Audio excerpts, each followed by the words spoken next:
Welcome back to Pod Save the World. I'm Tommy Vietor. I'm Ben Rhodes.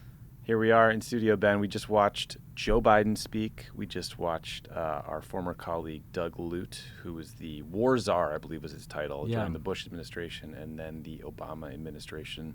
It's kind of like it's like we're back in, 2011 or something. Yeah. Well, it's also your birthday, Tommy. It's my birthday. Yeah. My birthday. And Crown Prince Mohammed bin Salman's birthday, apparently. I saw that in Politico Playbook, marking the occasion. So listeners probably know what Politico is. They have a thing called Playbook, which is frankly a very helpful tip sheet if you want to kind of know. No, it's not. Well, if you want to know big articles of the day and this sort of Isn't DC, that what Twitter's for? It's like the DC zeitgeist, right? It's like Pravda for DC. It's like doing PR for the district, and including a rolling series of book parties basically with the same people, and they do birthdays and stuff. And it was very nice of them to put me in there. But I don't know how Mohammed bin Salman, relatively fresh off of murdering and dismembering a Washington Post journalist. Yeah. Still merits a happy birthday. I would have left him. That's where you need an editor. Yes. You need an editor. You do. So we got a lot to cover today. It's going to be me and Ben again this week, just us for the show. We're going to talk about Afghanistan a bunch. We have President Biden's speech that he just delivered, the horrible events of last week, all the challenges that are ahead for Biden and the Taliban, really, and how this might change the U.S. approach to counterterrorism generally. We're also going to talk about the Israeli Prime Minister's visit to Washington last week. It's interesting how that was just completely overshadowed. Yeah.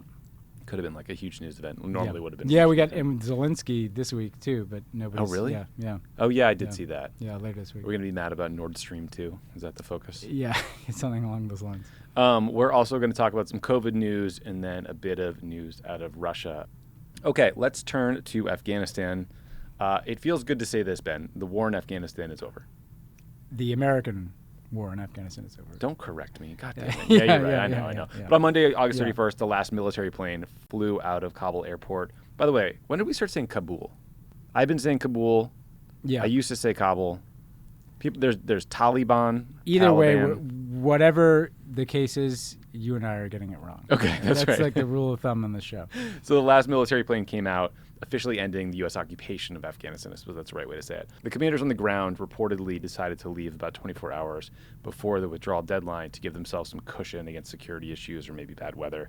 This enormously confused Mark Thiessen, the former torture apologist, Bush speechwriter, who's now at the Post, who was critical of it. But what are you going to do? Time zones are hard. So the last Afghans evacuated were part of these elite commando units that have been providing security at the airport along with their families. The last flight out generally carried the commanding general of the 82nd Airborne Division and the acting U.S. ambassador to Afghanistan. More than 120,000 people have been evacuated since August 14th.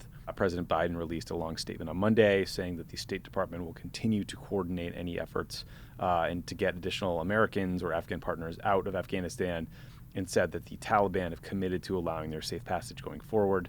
I've seen estimates, Ben, that there are at least 100,000 more Afghans still in Afghanistan who are eligible for, either SIV visas or P1 or P2 visas that would allow them to come to the U.S. So we'll see, if that process is allowed to take place. This is obviously an enormous moment for the U.S. and for Afghanistan, something that a lot of people, especially veterans, worked a long time for. Unfortunately, it is week in a moment that is marred by the horrific terrorist attack last week that killed 13 U.S. service members and nearly 200 Afghan citizens, and the reality now that Afghanistan is just fully controlled by the Taliban. So I want to get to those events from last week in a minute, but President Biden just gave a speech. What did you make of the speech, his argument, the tone? What was your impression of this version of Biden that came out today? Well, I think, he gave the clearest and fullest and lengthiest explanation for his decision and defense of that decision. I thought the most compelling part of the speech was when he talked about the fact that there was no kind of low-grade option to stay in a war that is still a war, that still has Americans serving, that's still spending hundreds of millions of dollars a day. And that, part of the rationale for ending this war is that, we have a lot of big issues to deal with. Mm-hmm. And we weren't really moving the ball forward in Afghanistan. We weren't making things better there. We were expending a lot of resources, and at some point you have to end this period in time. And look, I thought a lot. I watched that photo of the last soldier leaving, the commander of the 82nd Airborne. Mm-hmm.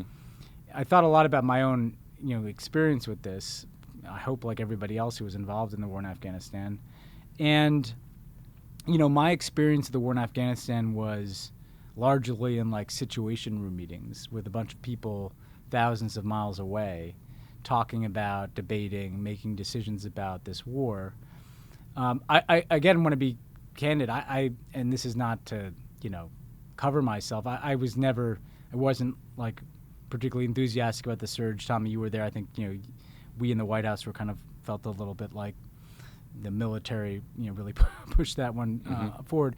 But then my only experience of Afghanistan was Bagram Air Base in the presidential palace in Kabul. And again, I think that, my little piece of this experience highlights a lot of the flaws in it, in the sense of like this machinery that had been constructed was not achieving objectives in Afghanistan that were beyond, I think, what was achievable. And it, frankly, was informed by a lot of corruption, and not just corruption on behalf of the Afghan government, but on behalf of how we did military contracting and, why we built an entire army that was so dependent on military contracting, just to take one small example. And so I think Biden is right when, he basically indicts the overextension of the United States in this project that had not achieved its objectives and that didn't have a kind of clearly sustainable way forward. That was the part that was right. I think the other thing that was wrong with, among many, with the way the war was managed was not listening to Afghans, not listening to the voices of people that could have told us the things that we were doing wrong and tried to do so. And I think Biden continued that problem of like the Afghans seemed kind of absent from the speech. Let's say it's 100,000 who are still there. The extent to which a lot of them did try to stand up for themselves. So I think that's in kind of miniature how I've felt about the whole last couple of weeks, in that I think his fundamental case is correct. This war was not working. It had to come to an end. He was going to be the one to end it. He's ending it for a number of reasons, including that he thinks it's an unachievable mission that's past its expiration date, that has had a huge cost to it, and that there's a big agenda in the world that we need to focus on as well. But I think where we've been critical is just in this kind of the lack of kind of seeing and validating and registering both the vulnerable Afghans we have to get out and just kind of the Afghan experience of this whole thing, which has obviously ended in trauma. So in a way, the speech kind of summed up the whole period of time, where I think he's on the high ground in terms of ending the war. I think in the long run, that is what people will remember from this time, is that we ended the war. But that in part because of Biden, but in part also because of just the mistakes of 20 years, the people left holding the bag were the Afghans. And that's something that you can't really feel good about, And so I think Biden wants, understandably, as a politician, as a president, as a leader, wants Americans to feel kind of good about turning the page on this. It's not that we want to be armchair generals here. I'm not like the neocons with nostalgia for the war, anything but. It's just I do think we need to carry with us the experience of the Afghans, as that should inform the types of decisions we make going forward, is listening more to the people around the world that we're trying to help or that we're trying to advance our interest with. So yeah, I think on balance it was a robust effort and his best case yet, and clearly they did as much as they could to evacuate as many people as they could in this window of time. But we should also kind of take a moment to think about the Afghan people here too. I've been looking at a lot of the commentary and seeing people, including reporters like Richard Engel, who are in Kabul right now, talking about how this is a capitulation by America when it comes to democratic values or human rights. And there's some truth to what they were saying insofar as life in Kabul is going to be very different for the people who live there under Taliban rule. What I think is not necessarily getting translated in the conversation is that life for Afghans living in some of the provinces where the war was the heaviest fought has been horrific for many years now. That the U.S. hearts and minds strategy did stop succeeding long ago. They didn't feel like we kept them safe. The Taliban were not keeping them safe. And so there's a chance that life will be very different. For some sets of people in Afghanistan, it will be much, much, much worse. But for some, there's just relief that there's no longer a civil war in their like literal neighborhood.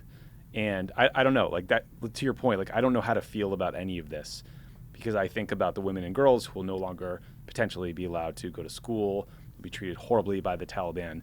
And then I think about the families in somewhere like Kandahar, which has been experiencing the worst fighting you could possibly imagine, and are probably thinking, we just wanted it to stop. Yeah, I mean, I think if you look at the statistics, right, I mean, you have tens and tens of thousands of Afghan civilian casualties over the years, and that number had actually gone up A lot. in recent years, because what Trump did is he essentially got rid of any restraint in terms of airstrikes and the civilian casualties they could cause. And as the U.S. moved from being the ground force to being the air force, and we're relying more on that air power to support Afghan security forces, you just had a lot more people getting killed. And so there is, I think, a point that wasn't really present in any of the discussion, that you have the terrible human rights circumstance of the Taliban winning the war, but you also had a terrible human rights circumstance in the context of the ongoing civil war. Yeah, just that there was a war. That Afghanistan's government was not winning. It's hard to kind of, as we've learned, to fully understand the complexity of the experience in a place like Afghanistan. I think what should stick with us is there are a lot of Afghans, like hundreds of thousands of Afghans, millions of Afghans really, who we're not just talking about interpreters, who basically invested in what we were saying. Yeah. Hey, we're here, we want democracy. There were Afghans who moved back to Afghanistan, who were in the diaspora. There are Afghans who started media organizations, who started NGOs, who went into government because they kind of believed in what America was saying and what the world was saying about democracy and human rights. And so on the one hand, you feel like we've let those people down. Absolutely. And on the other hand, I mean, this is what I've really wrestled with. I think we've learned, I don't think that promoting human rights through wars in other countries is the right way to promote human rights. So you had this kind of unsolvable problem where the perpetuation of the war on terror, I truly believe, and this is a big argument in my book, the perpetuation of the war on terror was undermining America's support for human rights globally, because so much of our foreign policy was invested in this war. And those wars, whether it's Iraq or Afghanistan or anywhere else, were not succeeding in building successful governments that protected human rights. There is a human rights case to say, like, we need to end this period of war and make our foreign policy about something else. And Biden, spoke to that today. On the other hand, the act of doing that, of making that pivot, is undermining the human rights of those people who stepped up to support us. And Yeah. I think that's I think it's a problem without a clear solution. You can argue that a better executed withdrawal could have protected more of those people, but at the end of the day, any withdrawal was going to leave those people vulnerable to the Taliban. All I think we can do coming out of this, besides really doubling down on trying to help every Afghan get out who wants to get out, and trying to extend whatever support we can, where do we go from here? Like, I was thinking as I listened to Biden talk, like, if he does truly build a foreign policy that moves beyond the war on terror, and that once again is really rooted in U.S. interests, but also kind of U.S. support for people who aspire to human rights and democracy around the world, then this decision will look one way. It will look like the turning of the page to something different and better, and it will age well. The nightmare scenario that everyone was afraid of in terms of the current terrorist threat in Kabul happened last Thursday, when an ISIS-K operative managed to get past the Taliban checkpoints, detonate a suicide vest in this huge crowd of people trying to get into Kabul airport, and nearly 200 Afghans were killed in the attack, as well as 11 Marines, 1 sailor, and 1 soldier. Politico had a story earlier this week that detailed classified phone calls leading up to this terrorist attack, where officials were talking about their concern about this intelligence, that this attack was maybe imminent, but they were unable to prevent it. I suspect the details of that story, specifically like questions about whether the U.S. should have closed this specific gate where the attack occurred, but I guess they kept it open to facilitate the evacuation of some UK citizens. I bet that will be the focus of some of these congressional investigations we're starting to hear about. President Biden went to Dover Air Force Base on Sunday to attend the dignified transfer ceremony and greet the remains of these fallen U.S. service members and meet with their families. Ben, I never attended a dignified transfer ceremony with President Obama. I did go with him to Section 60 of Arlington, which is where service members killed in Iraq and Afghanistan are buried. And I flew with him to Walter Reed when he met with wounded warriors. And that was on Marine One, right? So it was like on the way there, it was me, Matt Flavin, who you know well, Reggie Love. On the way there, like we made polite small talk, right? He got briefed on what was going to happen. The way back was silent. It was President Obama staring out the window. You could see the toll it took on him, on his face. There's been some reporting about President Biden's Dover visit, including the fact that some families were angry at him. Some outlets suggested that was a sign of partisanship or polarization. To me, it was totally normal and the sign of a grieving parent. It was understandably angry and not about politics. I don't know. How do you think President Biden has handled this tragic incident? And were you surprised to see all these details of this Pentagon classified phone call about security at the airport already leak? The reality is, it's a war, and Kabul. I mean, there have been attacks like this regularly, and we talked about this, last week. But there are huge suicide attacks in Kabul on a regular basis. Our troops just were usually kind of behind the wire, if you will. They were not out in an exposed area. There was an attack recently on the Secretary of Defense of Afghanistan's home. Yeah. So I think that what we all just have to acknowledge is that when you're in a war zone, there is a danger, and that they calculated that the risks that were associated with the evacuation effort writ large.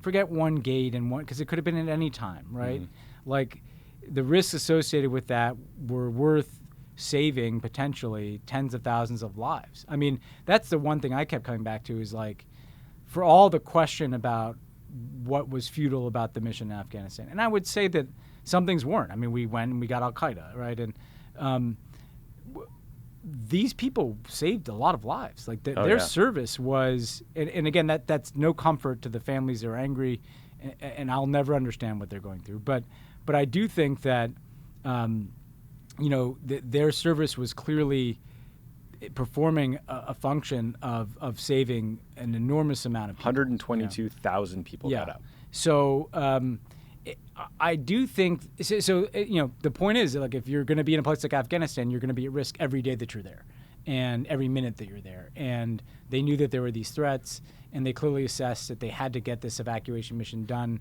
as comprehensively as possible, and so they decided to live with some of those risks. And it's less about the individual decision-making down at the individual gate, and more just about once you assume that risk, things like this could happen, and very well may happen. And it did. I was surprised by the speed of that leak. And reporting that out while the evacuation is still ongoing was, I don't know, you could see the Pentagon was furious about that and potential additional risk. Yeah. Because it showed that we were on maybe ISIS comms or something. I felt a building dynamic in the Obama years. And so this got worse after you left, Tommy. You were fortunate to miss out on it. But post-Benghazi, the selective leaking out of stuff that could then serve as a Republican investigation or a media scandal, it kind of increased. It's like we've all experienced living in American politics becoming uglier in the last decade or two. And one of the manifestations of that is every event that happens, people are like thinking ahead to what are the investigations going to be? What's the scandal going to be? What's the fallout going to be? In a way that I just don't remember that being the case, like in 2009 to 2010 when we came into government. And I like even the last couple of days, people will be like, well, the Republicans are going to take back the House and then there'll be all these investigations. It's bizarre that we're even thinking about that. And I think this is a problem for our national security. National security is filled with complicated events, most of which don't go well, or you're managing things that aren't going well, or you're responding to something that is a disaster.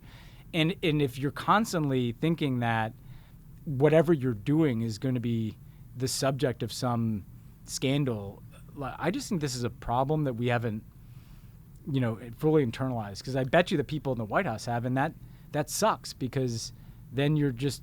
I don't want them to be sitting thinking every time they write an email in a crisis, like, how's this going to look when somebody leaks it? Yep. And there's like second or third order consequences. I don't know if you saw this, but lawmakers in the UK responded very strongly to the suggestion in this Politico report that the gate was held open to help facilitate UK residents getting out, because they felt like it was an attempt to shift the blame and blame them for the attack. Yeah. Which obviously that's not good. I mean, my guess is that was not what the leaker was thinking. I bet they were probably angry at someone who made this call and trying to blame them in real time, and do exactly what you said, like kick up an investigation. But it was pretty shocking.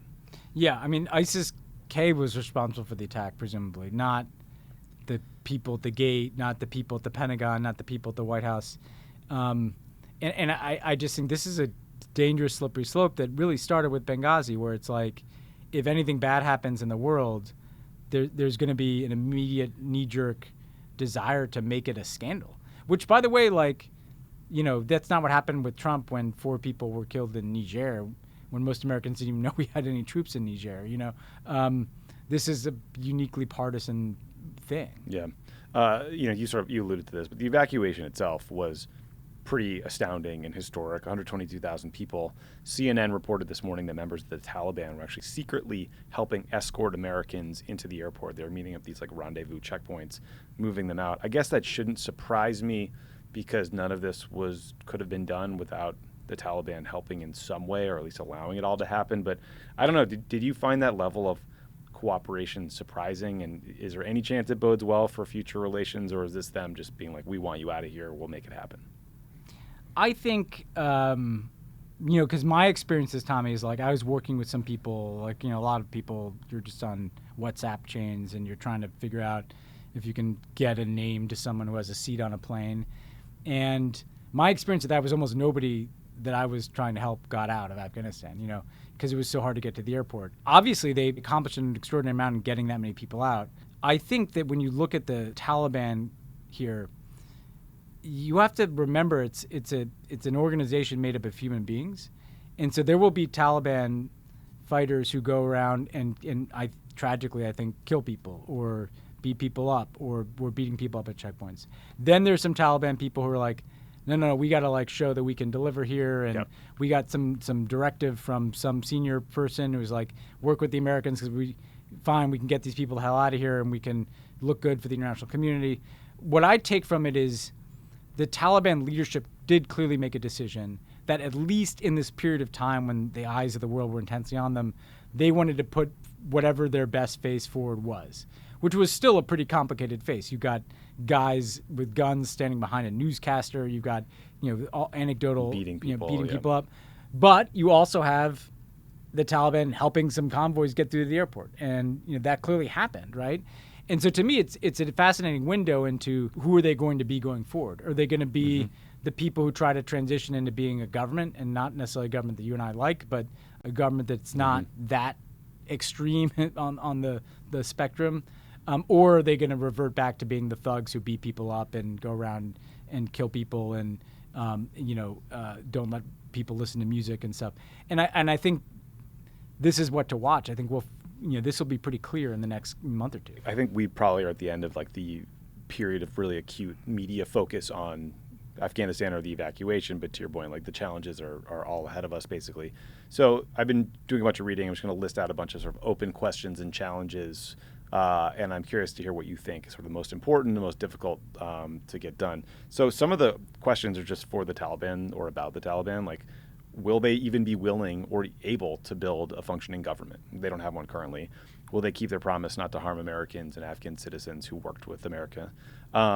Will they let people leave the country who want to? Will the economy collapse? Will there be food shortages, right? I mean, that it seems like it's an acute problem that's coming. There's really high levels of food insecurity, in part because of all the fighting. People, like Afghan farmers, weren't able to plant crops. And then for Biden, I mean, they're going to have to figure out how to support refugees and the political fight that will come with that. They'll have congressional hearings, undoubtedly, if not several rounds. There will be the classic DC bullshit insider game of trying to figure out who's going to get fired and speculating on it and talking about it. They're going to have to watch the terrorist threat emanating from the region. And then they're going to have to decide whether they're going to recognize the Taliban government and reopen, the diplomatic presence in Kabul itself, or just leave it in Doha, Qatar, which is where they moved it to. I mean, I'm sure I left a lot out there. It's worth noting that I think that a lot of these questions and challenges would have arisen even with a completely clean, perfectly executed exit from Afghanistan. But like, what do you think the next big set of issues are on Biden's plate when they have the next situation room meeting about this stuff? I think for Biden, issue one is the Afghans. We have tens, if not hundreds of thousands of Afghans who are out of the country, out of Afghanistan, but they're not in permanent homes. They're in Ramstein, they're in Qatar, they're in the UAE, they're in Tajikistan, they're going to be going into Pakistan, and then you have the Afghans who are still there and want to get out. And you, in listening to Tony yesterday, and it's clear that they're going to continue to try to find ways to evacuate people, again, with assuming the Taliban lets them go. And so you're going to have to set up an infrastructure to resettle. Who are you going to resettle in the United States? Who are you going to try to resettle in places like Canada or the UK, who said they'd take people, trying to get other countries to take people? That's going to be a whole project, right? Then the security issue, the counterterrorism issue, making an assessment of whether the Taliban is actually trying to prevent an ISIS-K from getting a foothold. Are they fighting those guys? Are they making deals with those guys? We should have enough intelligence to get a sense as to whether or not the Taliban is allowing safe haven for terrorists, or whether they're in some kind of conflict with them, and then figuring out, well, what, if anything, do we have to do about that? And then this question of the politics of Afghanistan. Yeah, I mean, the Taliban coming into this, look, that government is made up of civil servants and kind of technocrats who are not Taliban, but the government can't function without them. The Taliban's clearly trying to cut some deal. They're talking to people like Hamid Karzai and others about keeping some of that infrastructure of the government, and probably just layering a bunch of Taliban people on top of it. That's going to be complicated. And there's huge humanitarian questions that go with that, because, if the government can't receive international aid, if the government can't really function, an already bad humanitarian situation, everything from food shortages to electricity or whatever, is going to continue to spiral. And then the questions become the U.S., and should the U.S. provide assistance, maybe not through the Taliban, but through kind of the UN system or NGOs to at least mitigate some of that. So I think they'll be gaming that out. I think this political recognition question, they'll probably test this for a while. I don't see any near-term scenario where we're recognizing the Taliban, but I do think they might want to say, what are these guys doing over the course of the next year or two?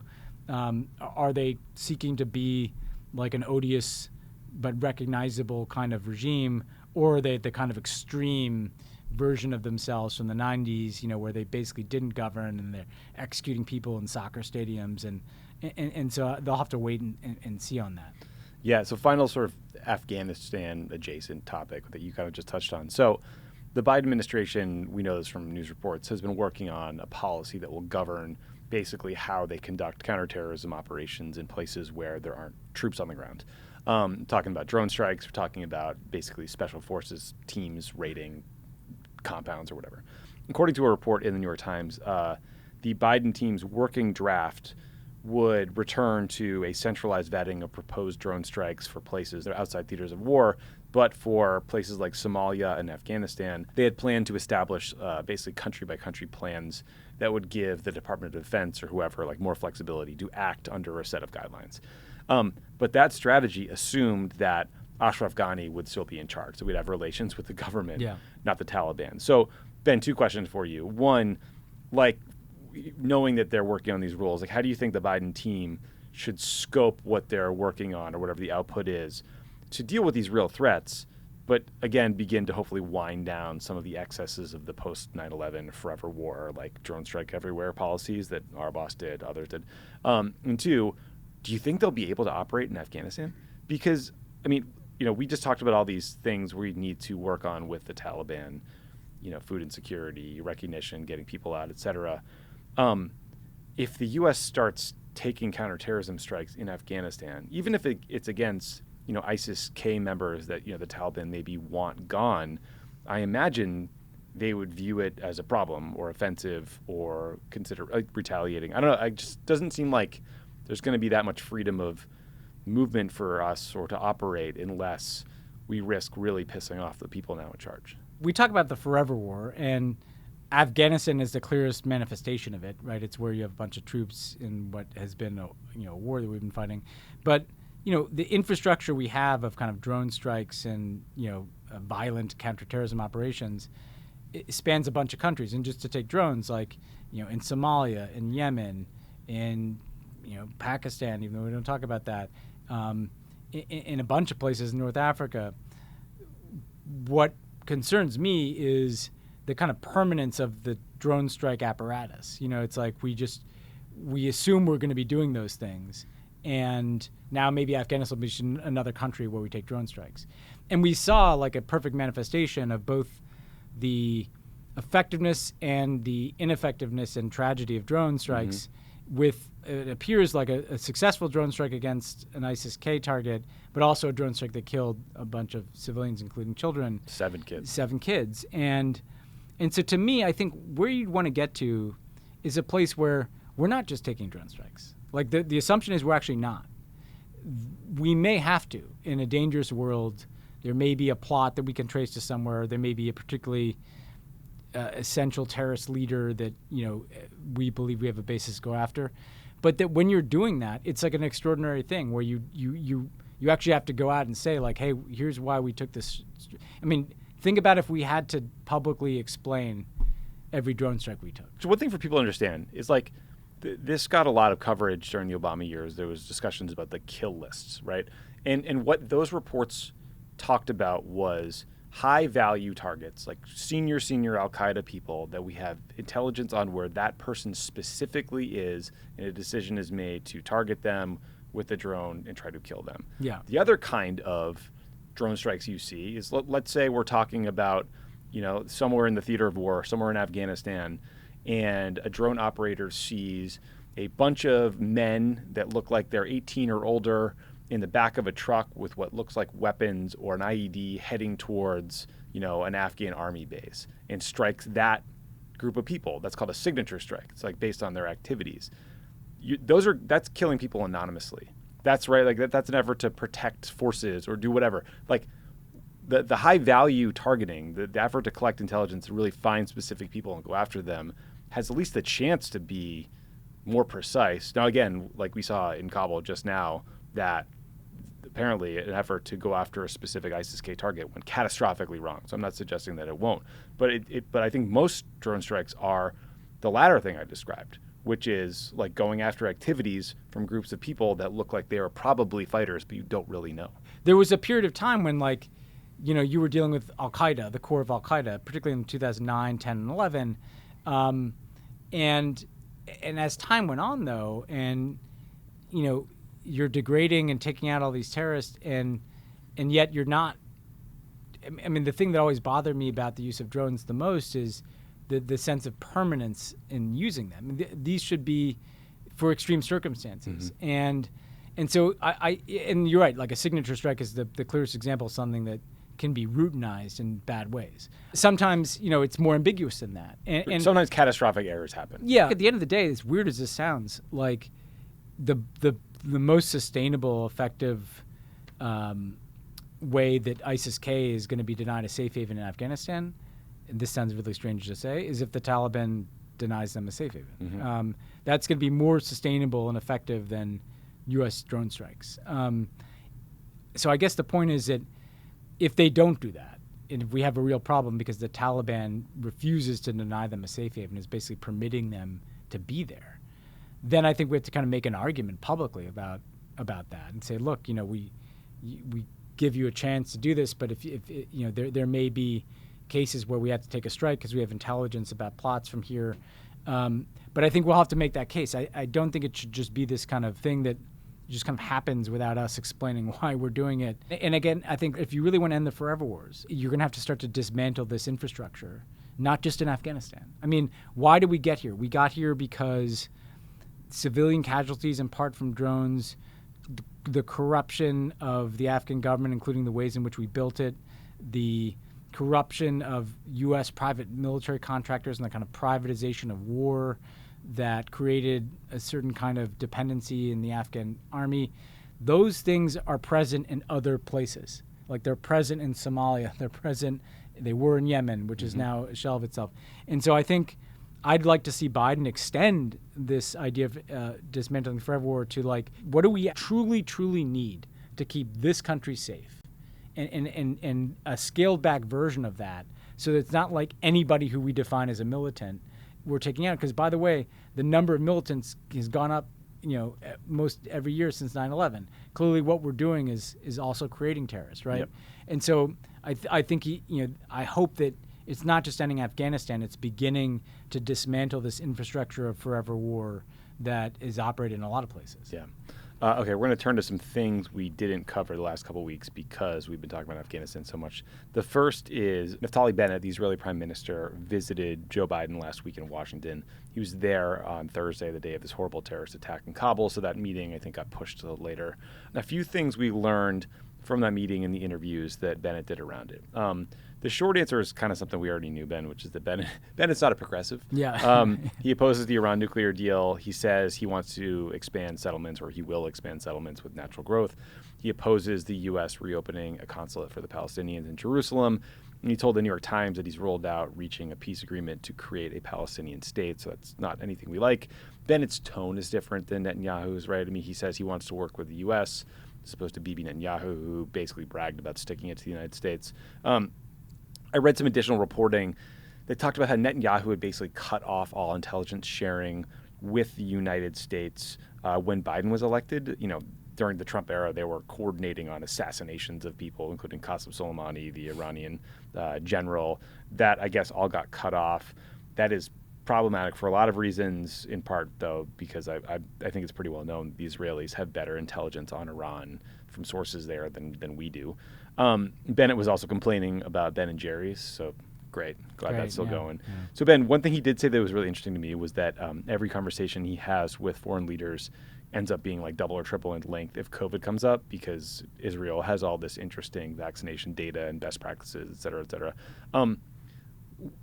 What'd you come away thinking from this visit? I mean, do we have a little bit of hope for Bennett still, or are we just getting played by a guy who's like doing a softer presentation of the same policies? Substantively, he's kind of, it's like George H.W. Bush saying we're, a kinder, gentler policy from Ronald Reagan. Like, he's basically saying, I have the same agenda as Bibi in terms of opposing the Iran deal, continuing settlements, but I'm not going to meddle in American politics in the same way, and I'm trying to do this in a quieter way, which I think is positive, right? Like, like it's also not corrupt. It's better. It's better than the alternative of what we had. Bibi, I mean, who I had no love for. Like, every detail you learn, like, the guy's more and more of a lunatic. Like terminating intelligence sharing in the United States, like bragging about really sticking it to the Democrats. I mean, we knew all this stuff, but someone made this comment that, like, what I think Bennett's strategy here is, and it may be quite savvy, is to just keep the attention off, like, they're going to keep building settlements, but they're not going to build the most provocative settlements, so that they don't invite statements from Biden, but they kind of count on the Biden administration to kind of be looking at other things. They don't help us get to an Iran deal, and they kind of oppose an Iran deal, but they don't make a lot of noise about it. And so I think it presents kind of opportunities for Biden, since he doesn't have a Bibi Netanyahu coming here and lobbying against him and politicizing everything. But challenges too, because he may try to not be overly provocative in his actions, and that may allow for attention to just kind of drift while settlements grow and things get worse for the Palestinians, kind of until the next flare-up or the next Gaza war. Again, I think it's preferable to where we were, but it doesn't kind of make it any easier to either get an Iran deal or to make progress on the Palestinian issue. Yeah, it does seem like the The Iran deal is in a bit of a fragile place as well. We should talk about that in a later show. It's just not. It doesn't look good right now. No, it does not look good. Speaking of not looking good, some COVID news, Ben. The European Union has removed the United States from its safe travel list, which means Americans will be discouraged from visiting EU countries for non-essential travel, and EU countries could bring back measures like quarantines and other steps on a case-by-case basis. I guess my response is, what took you so long? Yeah. Well, it does speak to there's a kind of lack of clarity about this international travel question, which, someone who used to travel internationally, like I don't even quite understand when and where it's, who's deciding. No clue. Yeah, there just needs to be, I'd like to see some more multilateralism on this, about kind of transparency about what the guidelines are, because it all feels very ad hoc, including this EU decision, which, yeah, presumably they could have made like a month ago based on the numbers they're making now. So if anything, whether it's European governments, U.S. governments, Asian governments, anywhere, I think there's going to have to be, and normally you do this through like the World Health Organization, but like there's going to have to be a kind of pretty clear effort to determine and tell people like, hey, here's where things are going on international travel. Yeah, and on top of that, the whole conversation in the U.S. around boosters is probably not helping our efforts to conduct some global vaccine diplomacy and get the world vaccinated. So that's not great. And that's the only long-term solution to this is to vaccinate as many people as possible, as many places as possible. Last bit of news from Russia. So Russia has parliamentary elections on September 19th. There's a lot of conversation about the ways Putin has or will rig those. Alexei Navalny, the opposition leader, anti-corruption activist we've talked about, who's currently sitting in a prison in eastern Moscow, did an interview with the New York Times ahead of these elections. It sounded like he filled out like something 50 some odd pages of like handwritten Q's and A's to like get them back. Impressive. A couple things that jumped out at me, Ben. One, these Russian prisons apparently have transitioned from forced labor camps to just making prisoners watch 8 hours a day of mindless propaganda videos. It sounds like that's like their new brand of torture. Yeah, which is a brand of torture. Reading, writing, doing anything else, he said, is prohibited. They've stopped waking Navalny up once an hour, every hour, so that's good. He, in this interview, criticized U.S. sanctions because he believes they hurt the Russian people. He only wants the U.S. to target top oligarchs with sanctions. Navalny, he's incredibly brave. He has some flaws we've talked about previously. He's got a great sense of humor for someone in a horrible situation. He's hilarious. So he said that he and other inmates sometimes cook snacks in a microwave. This is a quote. "When we cook, I always remember the classic scene from Goodfellas when the mafia bosses cook pasta in a prison cell." He said, "Unfortunately, we don't have such a cool pot, and pasta is forbidden. Still, it's fun." Just like a very funny guy. But fascinating interview. Highly recommend everybody reads it. And, let's talk about another big thing on the Biden agenda that they're watching that's coming up these elections. When I interviewed Navalny for my book, he had the funniest sense of humor. And it was like this dark, weird sense of humor, too, where like he kept making fun of me for being spied on by Black Cube, And so like as late as when I was texting with him when he was in Germany, and I was like, dude, are you sure, he was shifting which communications platform we're using. I'm like, no, it's totally fine. Like, whatever you need to do, man, you got a lot to worry about. And he's like, no, I think you have a lot to worry about. Maybe the Black Cube guys are the ones spying on us, But it was just kind of this weird, dark humor that I loved. The treatment of Navalny does not suggest that Putin thinks that he would be in a strong position if there was like an election tomorrow and Navalny was free to run against him. You don't persecute someone and try to destroy their whole organization if you're confident in how these elections are going to go. And all reports are they're harassing everybody. Yeah, but Navalny's spokeswoman just fled Russia ahead of the elections.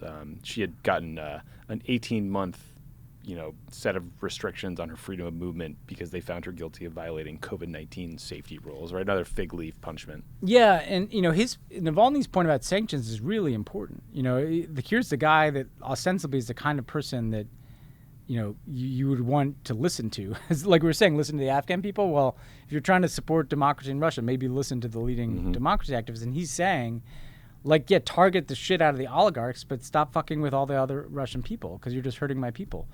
Like that, we need to internalize that lesson and figure out ways to target our actions.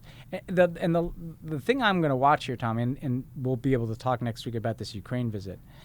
I'm curious if coming out of this Afghanistan decision, And there's kind of a hawkish turn from the Biden people on some other things, to kind of show like, hey, no, this isn't about retreating from the world. Right. Whether that's increasing their support to Ukraine, whether, the China-Russia language, Biden referenced that at the end of his speech. I would guess, and this is not, this is really just a guess, like I would guess we're going to see some of that. That like one of the ways that they're going to try to address some of this criticism they got about America retreating from the world and what a credibility blow this is to show that they're going to flex in some other places, and that will be that depends on what the places are and how they choose to do it, obviously. But that would be an interesting dynamic to watch. So some of the stories, a few days ago or a week ago, talked about how one of the things that really influenced Biden in terms of the Afghanistan withdrawal decision was intelligence he saw suggesting that Russia and China wanted us to stay in Afghanistan and get bogged down for longer. I think he mentioned that in his speech today. It's notable that that's become part of like the core argument. I don't doubt that. And I believe it too. So these people who are like, what a big win for China. Number one, the Taliban was the biggest ally of the Uyghurs back in the day. That's why those Uyghurs were in Afghanistan with the Taliban.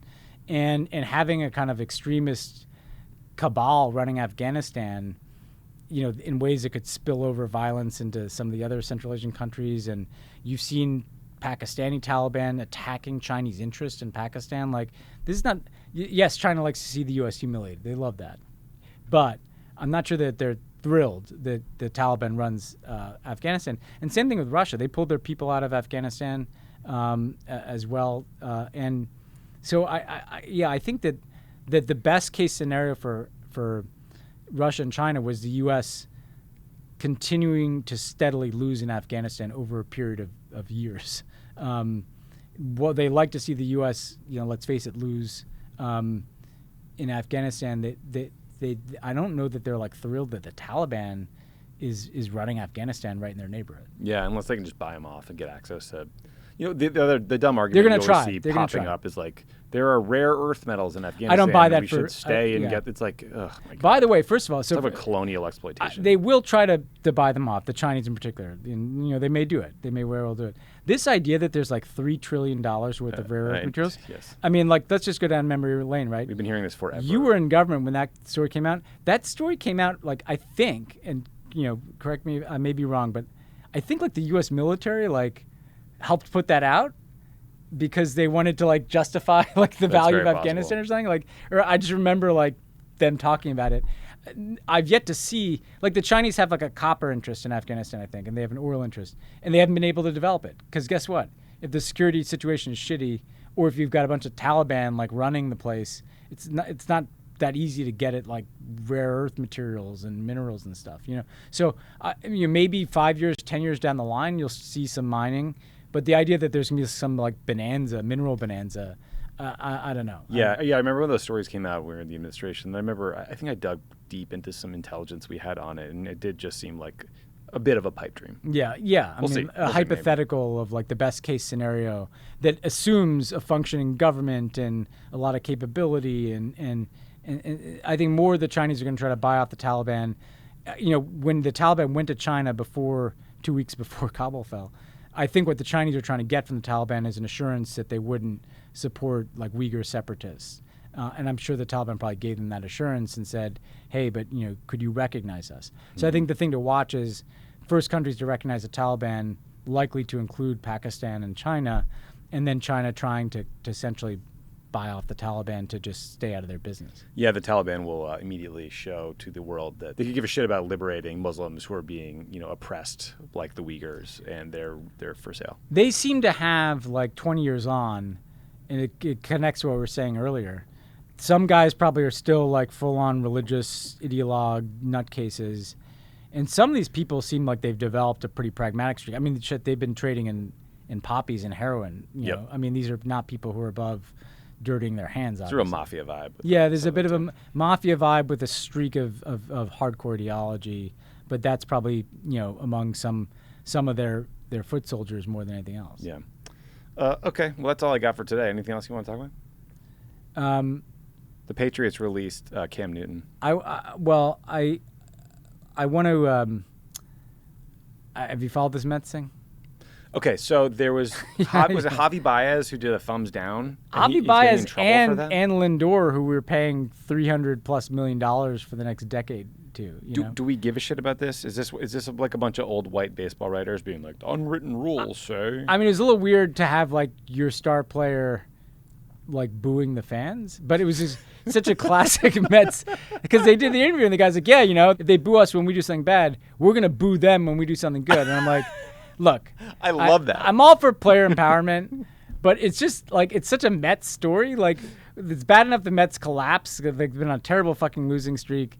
But then they boo the fans. Like, come on! Baseball is supposed to be my escapism from like all the kind of other shit I have to think about all day, and then I'm getting booed by my own players I'm cheering for. I think that's the funniest goddamn thing I have ever heard. I love the idea of players booing fans. or booing umpires or whatever. Yeah. So the Patriots, we released Cam Newton, which means that Mac Jones, QB out of Alabama, is undoubtedly going to be the starter. I'm going to get myself excited about that. I think it'll be okay. I just can't stop thinking about what could have been if we traded up to 11 and gotten Justin Fields out of Ohio State, who is just the man. Yeah. Well, I was surprised that they let Cam go so fast, but I mean, maybe you're in a hurry to get to the future, Yeah, maybe. Yeah, weird vibes, I guess. Yeah. Who knows? Okay, that's it for this week. Thanks for listening. We're done for today. Shout out Mac Jones. Shout out Justin Fields. Shout out Javi Baez and Francisco Lindor. Bye.